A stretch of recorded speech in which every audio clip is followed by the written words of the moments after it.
भवतु सहनौ भुनक्तु सह वीर्यं करवावहै तेजस्विनावधीतमस्तु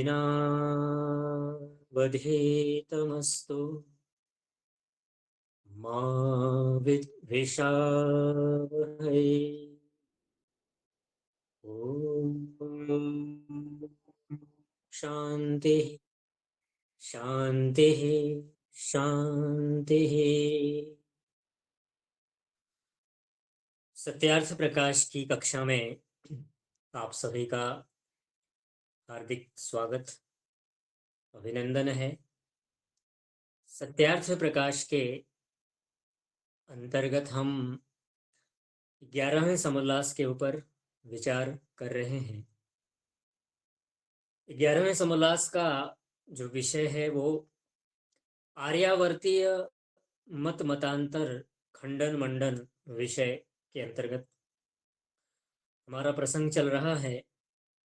आप में से जो भी लोग आज नए जुड़े हैं और आपके पास पुस्तक अगर नहीं हो तो हमें व्हाट्सएप पर आप बता दीजिएगा, हम आपको पीडीएफ फाइल है हमारे पास, भेज देंगे आपको।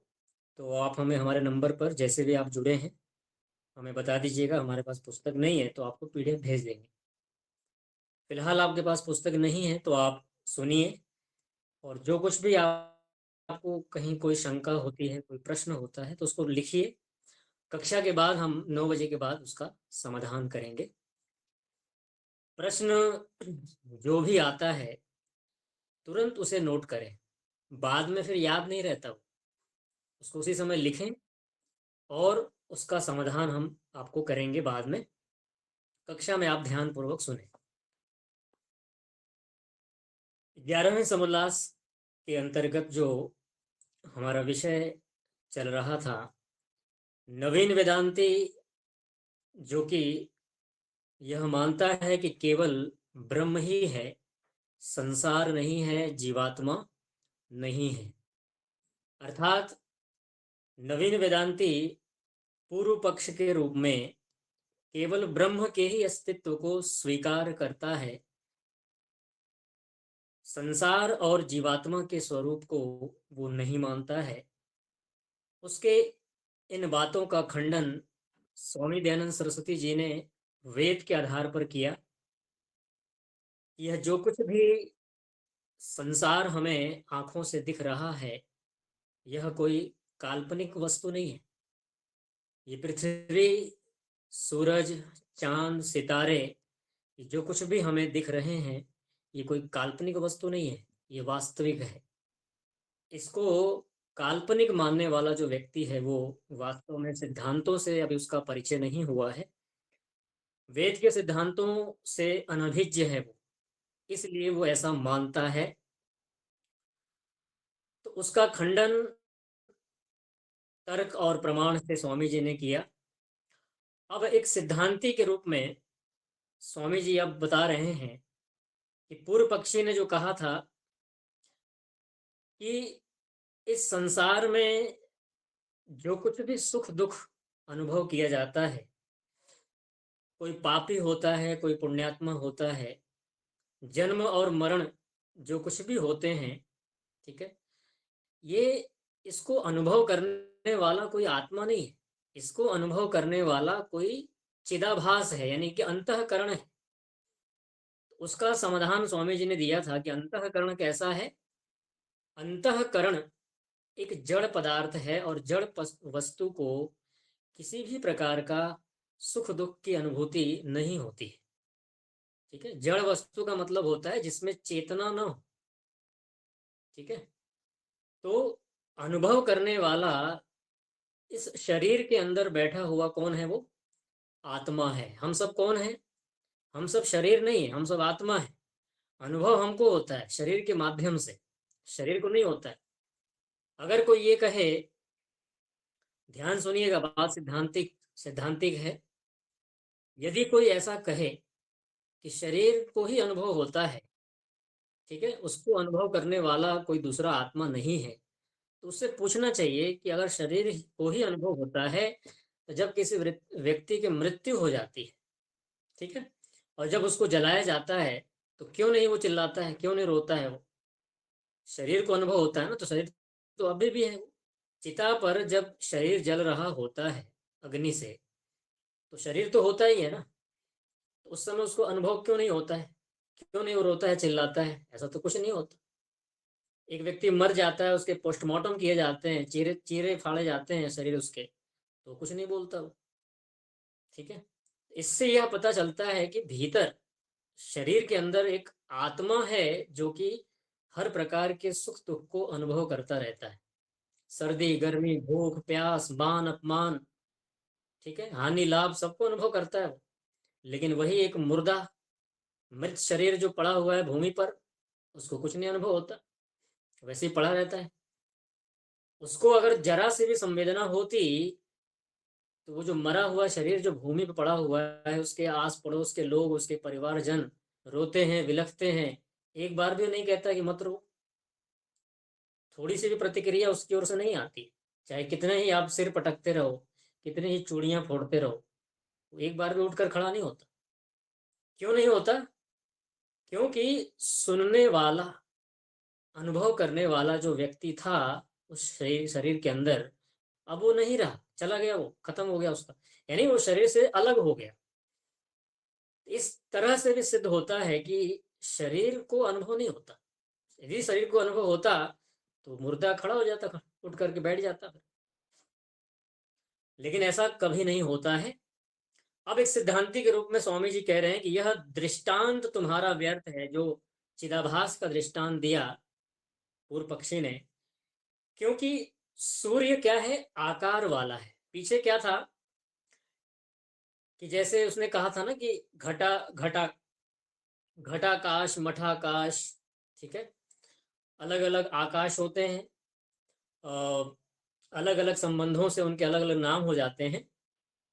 तो जब वो घड़े के अंदर का जो आकाश है उसको हम घटाकाश कहते हैं।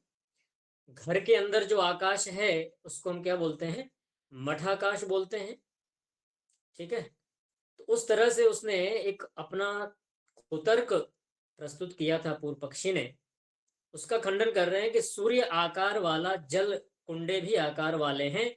सूर्य जल कुंडों से भिन्न और सूर्य से जल कुंडे भिन्न है, यानी सूर्य का प्रकाश जो पड़ रहा है, सूर्य का प्रकाश अलग है और कुंड अलग है, दोनों अलग अलग हैं, ठीक है, तभी प्रतिबिंब पड़ता है। अब जो पूर्व पक्षी ने कहा कि चेतना, यानी चिदाभास जो होता है, ब्रह्म का जो आभास होता है वो चेतना के अंदर होता है। तो प्रश्न ये उठता है कि ब्रह्म का जो आभास हो रहा है, तो आभास होने के लिए ब्रह्म से अतिरिक्त किसी पदार्थ को मानना पड़ेगा।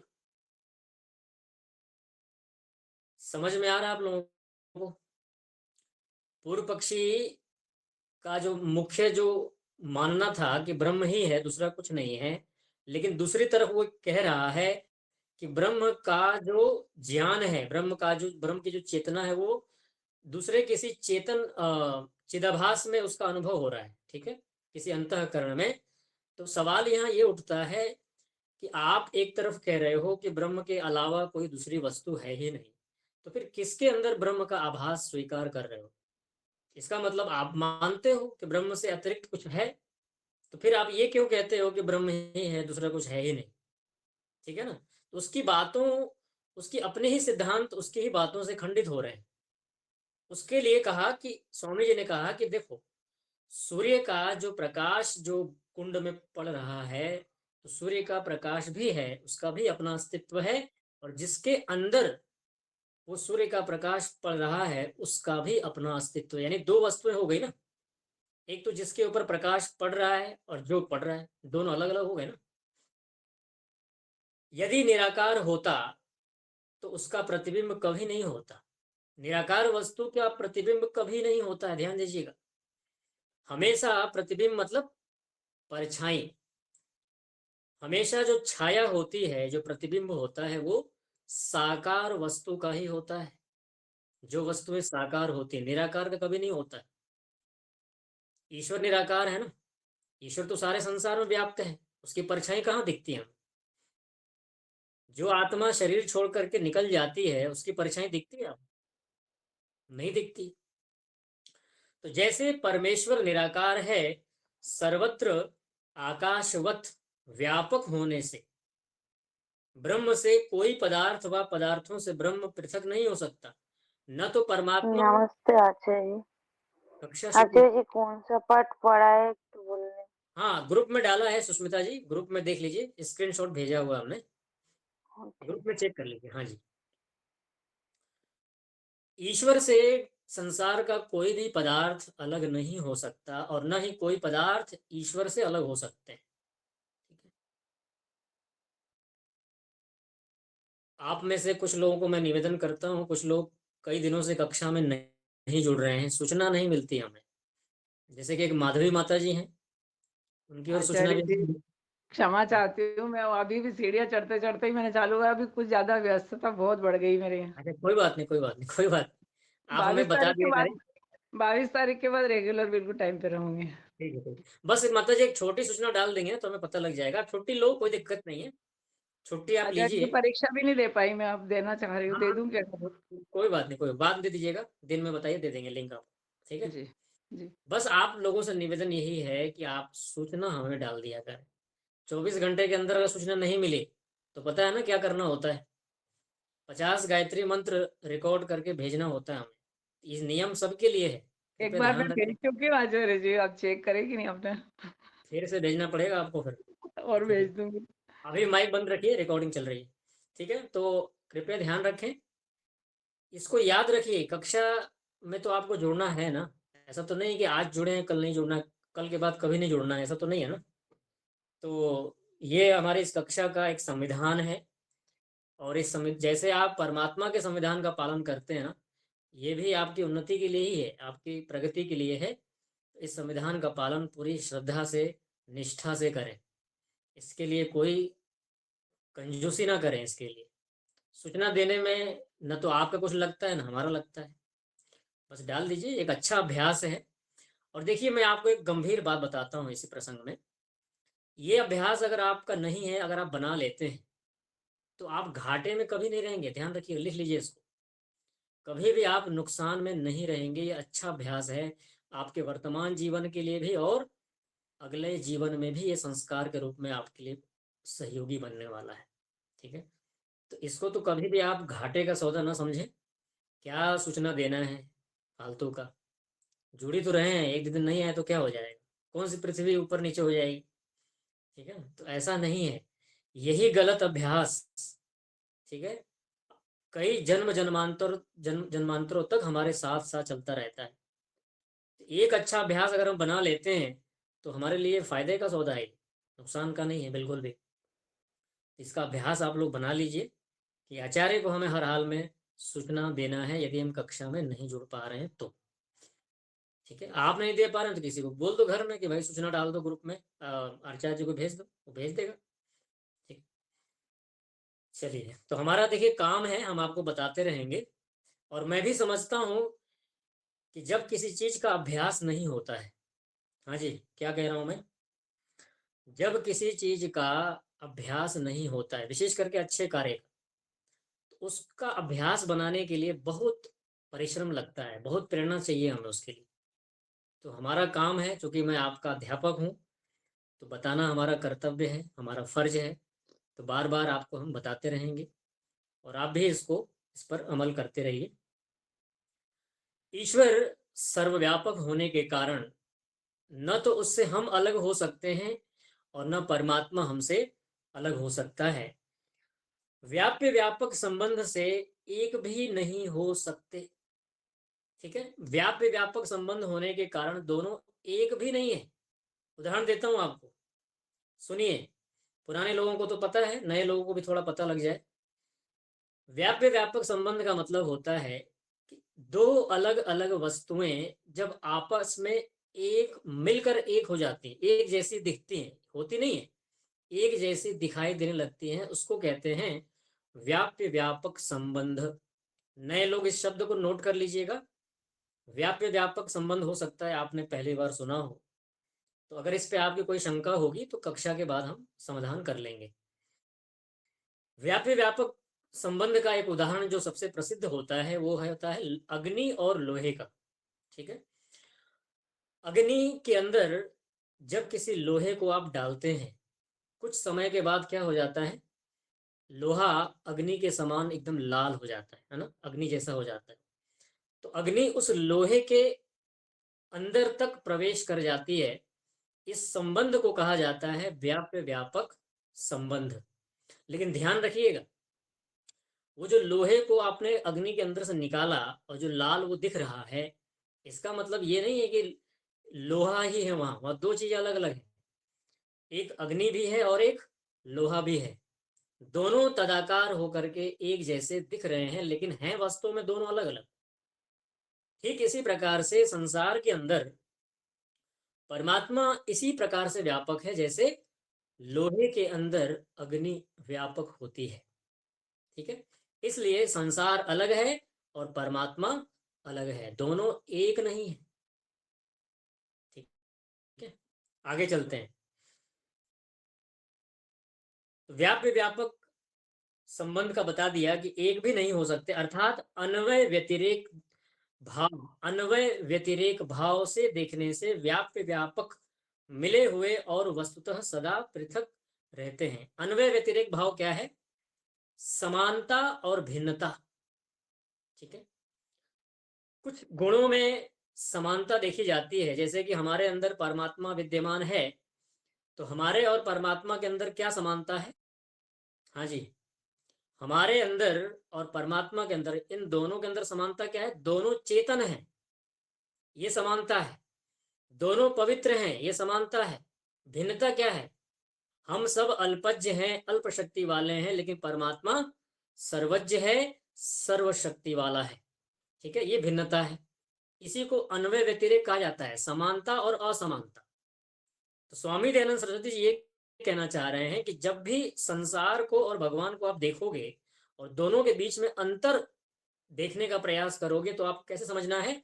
अन्वय और व्यतिरेक भाव उत्पन्न करके, यानी समानता और भिन्नता का जो भाव है उसको लेकर के जब आप समझोगे तो दोनों आपको अलग अलग दिखाई देंगी। ठीक है, मैं समझता हूँ बिल्कुल सरल स्वरूप में आपको समझा रहा हूँ, आपको समझ में आ रहा होगा। नहीं समझ में आएगा तो कोई बात नहीं, समझा देंगे बाद में। संसार क्या है? जड़ है, और परमात्मा क्या है? चेतन है। ये है अन्वय व्यतिरेक भाव। ठीक है, दोनों अलग अलग हैं, दोनों का स्वरूप अलग अलग है।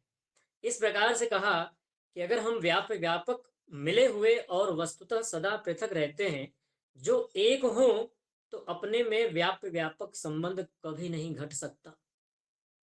एक में कभी नहीं घट सकता। व्यापक संबंध होने के लिए दोनों का अलग अलग होना जरूरी है, और एक का स्थूल होना जरूरी है और एक का सूक्ष्म होना जरूरी है। लिखिए, सवाल लिखिए, पूछता हूं आपसे।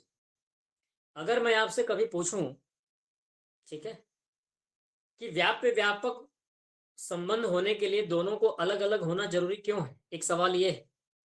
और व्यापक संबंध किन पदार्थों का होता है, ये दूसरा सवाल है। नोट कर लीजिए सभी लोग। व्यापक संबंध होने के लिए क्या आवश्यक है? किन वस्तुओं का व्यापक आपस में संबंध बनता है, ये प्रश्न है। ठीक है, इसका उत्तर मैं कक्षा के बाद दूंगा। ध्यान से सुनिएगा और लिख लीजिएगा। बृहदारण्य के अंतर्यामी ब्राह्मण में स्पष्ट लिखा है, और ब्रह्म का आभास भी नहीं क्या पड़ होता है व्यापक संबंध? मतलब कैसे कैसे व्यापक संबंध होने के लिए किन चीजों का होना अनिवार्य है, यानी किन वस्तुओं का व्यापक संबंध होता है। ठीक है, क्योंकि बिना आकार के आभास का होना असंभव है। आभास का मतलब क्या होता है? उसी को हम दूसरे भाषा में क्या बोलते हैं? प्रतिबिंब। उसी को हम दूसरे भाषा में क्या बोलते हैं? छाया। उसी को हम दूसरे भाषा में परछाई बोल देते हैं। तो आप मुझे ये बताइए कि अगर किसी वस्तु का आकार ही नहीं है तो क्या उसकी परछाई होगी? कभी ऐसा देखा है आपने? नहीं होता ना, होगा भी नहीं। उसी बात को कहा कि बिना आकार के आभास का होना असंभव है। ठीक है, अब स्वामी जी कह रहे हैं पूर्व पक्षी की बातों को कि जो अंतःकरण उपाधि से ब्रह्म को जीव मानते हो। अंतःकरण उपाधि का मतलब क्या होता है? अंतःकरण उपाधि का मतलब होता है अंतःकरण के संबंध से ब्रह्म को जीव मान लिया गया था। किसके द्वारा माना गया था? नवीन वेदांती के द्वारा। ठीक है, बीच बीच में जो मैं व्याख्यान दे रहा हूं आपको, यानी जो पढ़ा रहा हूं, तो मैं प्रश्नात्मक शैली भी उपयोग कर रहा हूं ताकि आपको चीजें स्पष्ट होती रहे। ठीक है, प्रवाह तो है ही, पर बीच में मैं प्रश्न इसीलिए पूछ रहा हूं कि ब्रह्म को जीव किस रूप में माना गया था? अंतःकरण उपाधि के द्वारा। अंतःकरण उपाधि का मतलब क्या होता है? अंतःकरण संबंध के द्वारा। और अंतःकरण क्या होता है? जड़ या चेतन? अंतःकरण होता है जड़। अब ये बताइए कि क्या किसी जड़ के संबंध से ब्रह्म को जीव और जीव को ब्रह्म माना जा सकता है कभी? जो वस्तु जो है वो तो वही रहेगी ना। अग्नि के ऊपर जब आप जल गर्म करते हैं, हाँ जी कृपया ध्यान दीजिए, अग्नि के ऊपर जब आप जल गर्म करते हैं और थोड़ी देर के बाद वो जल जब गर्म हो जाता है, ठीक है, तो क्या जल अग्नि बन जाता है या जल जल ही रहता है? ऐसा तो कभी नहीं होता ना कि जल अग्नि बन जाए, ऐसा नहीं होता। जल गर्म अवश्य हुआ है, लेकिन जल अभी भी जल ही है, अग्नि अभी भी अग्नि ही है। दोनों कभी एक नहीं हो सकते हैं। हाँ, लेकिन ध्यान दीजिएगा, अग्नि के परमाणु उस जल के अंदर व्याप्त हो तो गए, लेकिन जल के जो परमाणु हैं वो अभी भी जल के रूप में ही है। तो क्या कभी जब जब भौतिक पदार्थों में ऐसा नहीं हो रहा है, तो क्या जो चेतन पदार्थ हैं उसमें हो सकता है ऐसा कि वो जड़ के संबंध से वो चेतन हो जाए, चेतन के संबंध से जड़ हो जाए? ऐसा नहीं होगा ना।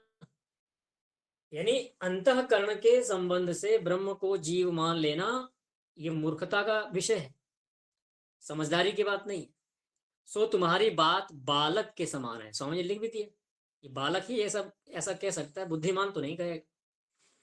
क्योंकि अंतःकरण चलायमान होता है। चलायमान का मतलब होता है गतिशील, एक जगह से दूसरी जगह गति करने वाला।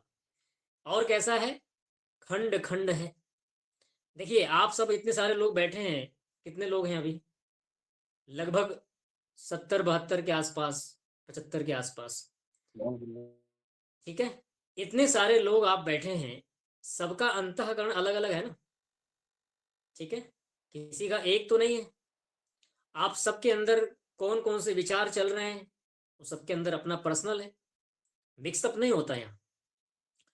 इस बात को यहाँ पर स्वामी जी कह रहे हैं कि अंतःकरण जो होता है सबका अपना अपना अलग अलग होता है और खंड खंड होता है। खंड खंड मतलब अलग अलग होता है। और ब्रह्म अचल है। अंतःकरण कैसा है? चलायमान है। और ब्रह्म कैसा है? अचल है। और अचल होने के लिए क्या आवश्यकता है? ब्रह्म अचल क्यों है? लिखिए, प्रश्न लिखिए एक, ब्रह्म अचल क्यों है? इसका उत्तर भी आपको लिखना है। ब्रह्म अचल है और अखंड है। अखंड क्यों है, ये भी एक सवाल है।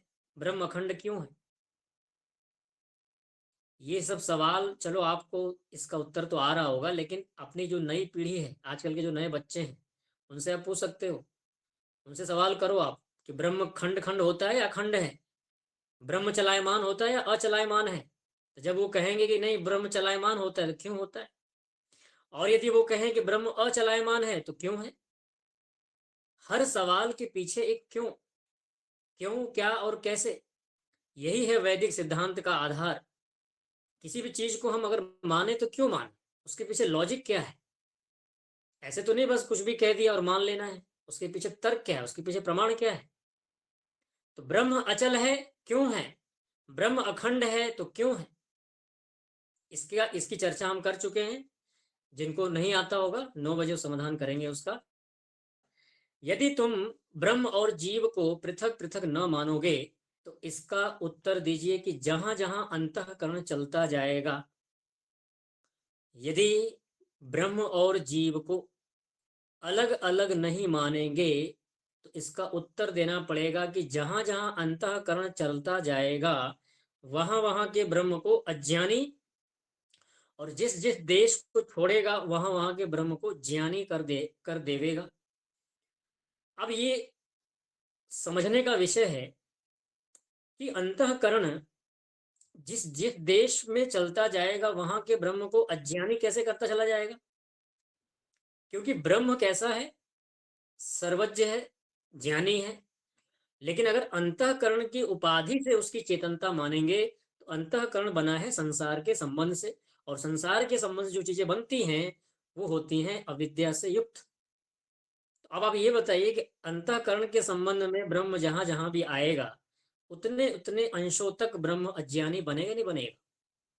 जैसे हम सभी अंतःकरण से युक्त हैं तो हमारे अंदर अज्ञानता है या नहीं है? हम पूर्ण रूप से ज्ञानी तो नहीं है, हमारे अंदर बहुत सारी अज्ञानताएं हैं, अविद्या है। तो ब्रह्म के अंदर भी यही नियम लगेगा कि वो भी ज्ञानी बनता जाएगा, और जहां जहां के ब्रह्म को वो अंतःकरण छोड़ता चला जाएगा वहां वहां का जो ब्रह्म है वो ज्ञानी बनता चला जाएगा। यानी थोड़े ही थोड़े देर में वो ज्ञानी और अज्ञानी बनता रहेगा। तो क्या हम ब्रह्म को ऐसा मानने को तैयार हैं कि ब्रह्म बार बार ज्ञानी भी होता है, बार बार ज्ञानी भी होता है? ऐसा तो नहीं मानने को तैयार है। ब्रह्म हमेशा एक रस ज्ञान स्वरूप ही रहता है, उसके अंदर कभी परिवर्तन नहीं होते, जैसे हमारे और आपके अंदर होता है। आज आप प्रसन्न हैं, ठीक है, आज आप प्रसन्न हैं, आज आपके 100 नंबर आए परीक्षा में, या 90 आए, 96 आए, जो भी आए, कल को हो सकता है 50 आ गए। वो आपकी मेहनत के ऊपर है। लेकिन मान लीजिए कभी 50 आ गए तो हो सकता है दुखी भी हो जाएंगे, ठीक है। मैं एक उदाहरण दे रहा हूं आपको समझाने के लिए कि हम परिस्थितियों के अनुसार हमारी चित्त की जो वृत्तियां होती हैं, चित्त का जो स्वभाव होता है वो कैसा होता है, हर समय बदलने वाला होता है। घर में हम परिवार में रहते हैं, क्या हम हर समय एक जैसे रहते हैं? कभी हम बड़े प्रसन्न हो जाते हैं, कभी बड़े दुखी हो जाते हैं, कभी ईर्ष्या से द्वेष से युक्त हो जाते हैं, कभी बहुत क्रोध में आ जाते हैं, ठीक है। तो ये सब जो बदलाव है, ये सब जो परिवर्तन है, क्यों होता है? संसार के साथ हमारा तादात्म्य संबंध जो जुड़ा हुआ है, इसी कारण से होता है। लेकिन परमात्मा का जो संबंध है संसार से न हो, मतलब संसार से वो प्रभावित न होने के कारण, संसार संबंध तो है उसका, लेकिन वो संसार के गुणों से प्रभावित नहीं होता है। इसलिए ब्रह्म कभी भी अज्ञानी नहीं होता है। हाँ जी, अगर आपसे हम सवाल करें कि ब्रह्म अज्ञानी क्यों नहीं होता है, क्या उत्तर देंगे आप? ब्रह्म अज्ञानी क्यों नहीं होता है? क्योंकि संसार के गुणों से ईश्वर कभी भी प्रभावित नहीं होता है, इसलिए ईश्वर कभी भी अज्ञानी नहीं होता है। और हम सब, हाँ, रसेन तृप्तो, रस तृप्त है बिल्कुल। हम सभी संसार के पदार्थों से, संसार के विषयों से, संसार के गुणों से हर क्षण, हर पल, हर दिन प्रभावित होते रहते हैं, इसलिए हम अज्ञानी बन जाते हैं। ईश्वर ऐसा नहीं है, इसलिए ईश्वर कभी भी अज्ञानी होता ही नहीं। लेकिन ध्यान रखिएगा, हम कभी ईश्वर नहीं बन पाएंगे, क्योंकि हम सभी नित्य हैं। ईश्वर भी नित्य है और आत्मा भी नित्य है। नित्य वस्तुओं के जो धर्म होते हैं वो नित्य ही होते हैं, कभी बदलने वाले नहीं होते। छाता प्रकाश के बीच में जहां जहां जाता है वहां वहां के प्रकाश को आवरण युक्त कर देता है। धूप में छाता लेकर जब आप निकलते हैं, ठीक है, तो जैसे जैसे आप चलते चले जाते हैं और छाता की परछाई जहां जहां तक चलती चली जाती है, आप देखते हैं ना कि सूर्य का जो प्रकाश है, सूर्य का जो प्रकाश है वो वहां तक ब्लॉक होता रहता है जहां तक छाता जाती है, ठीक है। और जहां जहां से छाता हटता जाता है वहां वहां के प्रकाश को आवरण से रहित करता चला जाता है, ठीक है। वैसे ही छाता के समान, सुनिए ध्यान से, वैसे ही छाता के समान अंतःकरण भी ब्रह्म को हर क्षण में अज्ञानी, ज्ञानी, बद्ध और मुक्त करता चला जाएगा। किसके समान करता चला जाएगा? जैसे छाता छाता जहां जहां गतिशील होता रहता है वहां वहां का उतने उतने भाग तक, उतने उतने अंशों तक सूर्य का प्रकाश वहां नहीं पड़ता है। ठीक है। और जहां जहां जिस जिस देश को छोड़ता चला जाता है वहां वहां सूर्य का प्रकाश पड़ता चला जाता है। ठीक इसी प्रकार से अंतःकरण भी हो जाएगा कि जहां जहां भी अंतःकरण गति करेंगे उतने उतने अंश तक ब्रह्म अज्ञानी बनता चला जाएगा, और जहां जहां अंतःकरण छोड़ते चले जाएंगे वहां वहां का ब्रह्म ज्ञानी बनता चला जाएगा। तो हो गया ना ब्रह्म हर क्षण में अज्ञानी और ज्ञानी। और अखंड ब्रह्म के एक देश में आवरण का प्रभाव सर्वदेश में होने से सब ब्रह्म अज्ञानी हो जाएगा, क्योंकि वह चेतन है। जब ब्रह्म का एक देश जब अज्ञानी हो गया तो ब्रह्म तो एक ही है ना, ब्रह्म तो कई सारे हैं नहीं। तो जब एक ब्रह्म का एक हिस्सा अज्ञानी बन गया तो पूरे ब्रह्म को अज्ञानी मानना पड़ेगा। जब कोई व्यक्ति मूर्खता वाला काम करता है, जब कोई व्यक्ति अज्ञानता वाला काम करता है, तो उस पूरे व्यक्ति को आप कहते हो ना कि ये मूर्ख है। ऐसा तो नहीं होता है कि आप किसी उस शरीर के एक हिस्से को बोलते हो नहीं ये इतना मूर्ख है, इतना समझदार है। मूर्खता वाला काम करने के बाद उस पूरे व्यक्ति को ही मूर्ख कह दिया जाता है उतने देर के लिए, जितने देर के लिए उसने मूर्खता की। बाद में भले ही वो बुद्धिमत्ता का परिचय दे, वो अलग विषय है। तो ऐसे ही अगर ब्रह्म को एक क्षण में ज्ञानी अज्ञानी मानते रहेंगे तो ब्रह्म फिर ऐसे ही हो जाएगा। इसके लिए एक उदाहरण दिया था स्वामी जी ने कि जब हमारे शरीर के अंदर जब कोई फोड़ा होता है, कोई घाव होते हैं, तो हम पूरे दुखी होते हैं, आधा दुखी होते हैं? दुखी तो हम पूरे ही होते हैं ना। कहीं कट जाता है, कहीं पिट जाता है, कहीं जल जाता है, दुखी तो हम पूर्ण रूप से होते हैं। क्यों? क्योंकि हम एक हैं। और एक वस्तु को जहां कहीं भी दुख हो, चाहे पांव में चोट लगे, चाहे सिर में लगे, चाहे हाथ में लगे, चाहे कमर में लगे, कहीं भी लगे, दुख तो होगा ही। ऐसे ही ब्रह्म के विषय में है कि अगर ब्रह्म का एक देश भी अज्ञानी हो गया तो पूरा ब्रह्म ही अज्ञानी हो जाता है। ठीक है। इस तरह से हमें यहाँ समझना चाहिए सिद्धांतों को कि ब्रह्म कैसे है अखंड, कैसे है वो ज्ञानी।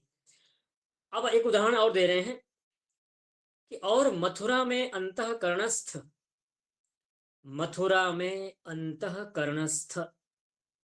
देखिए ये सब शब्द ऐसे हैं ना कि हो सकता है आप में से जो नए लोग हैं ये शब्द सुन करके एकदम अजीब सा लग रहा होगा कि क्या बोल रहे हैं, लेकिन आप चिंता ना करें, मैं बैठा हूं उसको सरल करने के लिए। मथुरा में इतना तो समझ रहे हैं आप। ठीक है। अंतःकरणस्थ का मतलब क्या होता है? अंतःकरणस्थ का मतलब होता है अंतःकरण में स्थित, अंतःकरण में विद्यमान। ठीक है। तो मथुरा के अंदर अंतःकरण में स्थित जिस ब्रह्म ने, ऐसा अंतःकरण जिसके अंदर ब्रह्म स्थित है, तो ब्रह्म ने जो चीज जो वस्तु देखी उसका स्मरण उसी अंतःकरणस्थ ब्रह्म से काशी में नहीं हो सकता। ठीक है। यानी जिस मथुरा वाले अंतःकरण में स्थित ब्रह्म को जो ज्ञान हुआ, काशी में स्थित जो अंतःकरण है उसके अंदर जो ब्रह्म है उसको वो ज्ञान नहीं होगा। तो आप ये कृपया ये बताइए कि क्या परमात्मा सारे संसार के लोगों के द्वारा किए जाने वाले कर्मों को जान पाएगा? क्या वो कर्मों को बिना जाने क्या उसका फल दे पाएगा? क्यों? क्योंकि उसको पता ही नहीं चल पा रहा है कि काशी वाले लोगों ने क्या किया, मथुरा वाले लोगों ने क्या किया, अयोध्या वाले लोगों ने क्या किया, मोदी जी ने क्या किया और योगी जी ने क्या किया। उसको तो पता ही नहीं लगेगा, क्योंकि सब अंतःकरण अलग अलग हैं, और जो अंतःकरण अलग अलग है तो उनको ज्ञान भी अलग अलग होगा। ये सब विरोधाभास आएगा, ये सब दोष उत्पन्न होंगे। ठीक है। उसी बात को ही यहाँ पे कहा। उसके लिए सिद्धांत है योग दर्शन का विभूतिपाद सूत्र संख्या 14 व्यास भाष्य में कहा गया है, अन्यम अन्य अन्य दृष्टम अन्यो न स्मरति इति न्यायात। ये न्याय है। क्या न्याय है? अन्य दृष्टम अन्यो न स्मरति, अन्य के द्वारा देखे गए विषय दूसरे को स्मरण नहीं होता है। अब मैं गया जोधपुर का किला देखने, ठीक है, आपको फोटो मैंने भेजी थी ग्रुप में। जोधपुर के किले को देखने गया तो जो कुछ भी मैंने वहां आंखों से देखा, ज्ञान किसको हो रहा था? मुझे हो रहा था या आपको हो रहा था? आप में से किसी को नहीं हो रहा था ना। क्यों? क्योंकि देखने वाला मैं हूं, एक चेतन अलग, आप अलग हैं। आप जो दिन रात देखते हैं हमको नहीं पता होता, लेकिन हम जो देखते हैं आपको पता नहीं होता। उसी बात को योग दर्शन में महर्षि पतंजलि जी ने और उसके भाष्य में व्यास जी ऋषि ने कहा है कि अन्य दृष्टम अन्यो न स्मरति, अन्य के द्वारा देखे गए विषय दूसरे को स्मरण नहीं होते हैं। ठीक है, अगर ऐसा होगा तो फिर एक होगा, एक मानना पड़ेगा, क्योंकि अलग अलग वस्तु फिर हो नहीं सकती। मैं यहां कुछ भी देखूंगा आपको भी ज्ञान होना चाहिए, नहीं होता है। इसका कारण यही है कि आप सब अलग अलग हैं और मैं भी अलग हूं, इससे सिद्ध होता है। और औरों के देखे का स्मरण, औरों के देखे का स्मरण औरों को नहीं होता है। जिस चिदाभास ने, चिदाभास पूर्व पक्षी ने कहा था, जिस चिदाभास ने मथुरा में देखा, जिस चिदाभास यानी जिस अंतःकरण के अंदर जो जीव चाहे ब्रह्म है जो भी है, उसने जो मथुरा में देखा, वह चिदाभास काशी में नहीं रहता है। क्योंकि जो मथुरा में स्थित अंतःकरण का प्रकाशक है वह काशी में स्थित ब्रह्म को नहीं होता है। ठीक है, मथुरा में जो कुछ भी वो देखेगा, सुनेगा, अनुभव करेगा, काशी में स्थित उस ब्रह्म को ज्ञान नहीं होगा। ठीक है, इस तरह से यहाँ पर हमें विचार करना है और यह सोचना है कि ब्रह्म अलग है, आत्मा अलग है और संसार भी अलग है। तीनों की अपनी अलग स्वतंत्र सत्ता है, दो तीनों एक नहीं है। लेकिन बहुत सारे लोग जो वैदिक विचारधारा, वैदिक सिद्धांतों से जो परिचित नहीं हैं, वेदों को जिसने पढ़ा नहीं है, अधिकांश लोग संसार में यही मानते हैं, या तो केवल ब्रह्म को मानते हैं, या तो केवल जीव को मानते हैं, या तो केवल संसार को मानते हैं। ठीक है, तीनों चीजें नहीं मानते हैं।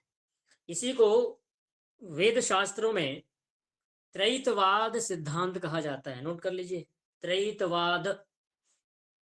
त्रैतवाद का मतलब होता है जहां पर तीन अनादि और नित्य सत्ताओं को स्वीकार किया जाता है, उसको कहते हैं त्रैतवाद सिद्धांत।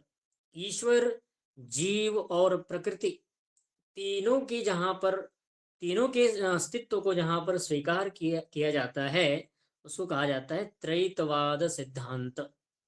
ठीक है, चलिए इतना ही रखते हैं, आगे और विचार करेंगे। अभी हमारा आगे इसके बाद ध्यान का अभ्यास चलेगा।